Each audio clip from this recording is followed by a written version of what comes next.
दोस्तों आज मेरे सामने से एक ऐसा वीडियो गुजरा जिसको देखकर मेरे रोंगटे खड़े हो गए। और यकीन जानिए, अगर आपके दिल में भी ज़र्रा बराबर ईमान होगा, खुद आप उसको देखकर ताज्जुब करेंगे। एक लेडीज़ अंग्रेज़ी टेनिस की प्लेयर जिसका नाम ओंस जबीर बताया जाता है, वो अपने टेनिस में विनर हुई। जब एंकर ने उसको बुलाया इंटरव्यू के लिए तो वो बेसाख्ता रोने लगी और उसने ऐसी बात कही कि जिसे सुनकर हर दीनदार मुसलमान परेशान होकर रह गया। पहले तो वो अपनी बात कह ना पाई तो एंकर ने उसको दिलासा दिया और उसके सर पर हाथ फेरा और उससे कहा कि आप अपने इमोशन दबाइए मत, आप अपने इमोशन का इजहार करिए, इससे आपका दिल हल्का होगा। तो मेरे दोस्तों, जो उसने बात बताई वो मैं आप तक पहुंचाने की कोशिश कर रहा हूं। पहले आप वीडियो देखें, फिर मैं आपको बतलाता हूं कि उसने क्या कहा। The situation in the world doesn't make me happy, so I feel like I'm sorry. It's okay. These are the moments.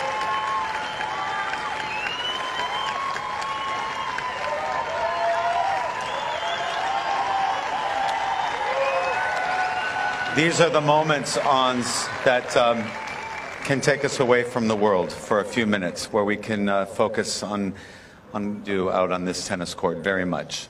I mean, I wish just. It's very tough seeing children, babies dying every day, and it's heartbreaking. So I have decided to donate part of my prize money to help, the Palestinians and I cannot be happy with just this win, what's happening. I'm sorry, guys. It's supposed to be about tennis. I'm sorry. It's not political message here. Just a humanity. That's it. I want peace in this world, and that's it. जी दोस्तों, सुना आपने। उम्मीद है कि आप समझ गए होंगे, लेकिन फिर भी जो कुछ मैंने समझा है मैं आपको समझाने की कोशिश कर रहा हूँ। तो उसने बतलाया, मेरी इस जीत पर मुझे कोई ख़ास खुशी नहीं है। उसकी वजह यह है, रोज़ाना फ़िलिस्तीनी मासूम बच्चों की लाशें उठाई जा रही हैं और ये देखकर मैं बहुत परेशान हूँ। इसलिए मैं ये ऐलान करती हूँ कि मेरी जीत की रकम का एक वाफिर हिस्सा उन फ़िलिस्तीनियों के नाम है।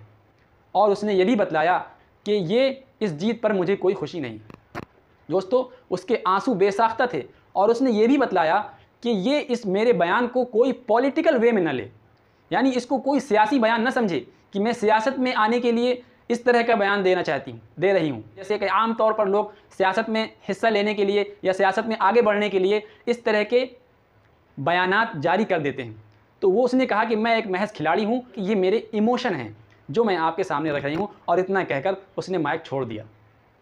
मेरे दोस्तों, कहने का मतलब ये है कि एक गैर मुस्लिम अंग्रेज़ खातून जिसका इस्लाम से कोई लेना देना नहीं, लेकिन उसके अंदर इंसानियत है, इंसानियत के तहत उसने ये बात कही कि मैं रोज़ाना उन मासूम बच्चों की लाशों को देख नहीं पा रही हूँ। अब मेरा आपसे सवाल ये है कि क्या फ़िलिस्तीनी हमले पर हमारे और आपके दिल में भी कभी ऐसा ख्याल आया है? हमारे और आपके कभी इस तरह आंसू बहे हैं जिस तरह इस खातून के आंसू बह रहे हैं?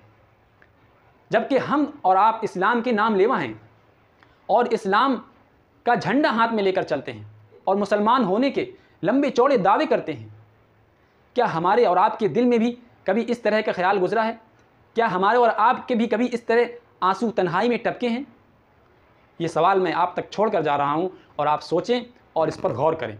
और आपकी इस सिलसिले में क्या राय बनती है, कमेंट बॉक्स में इसका इजहार करें। अस्सलामु अलैकुम वरहमतुल्लाहि वबरकातुहू।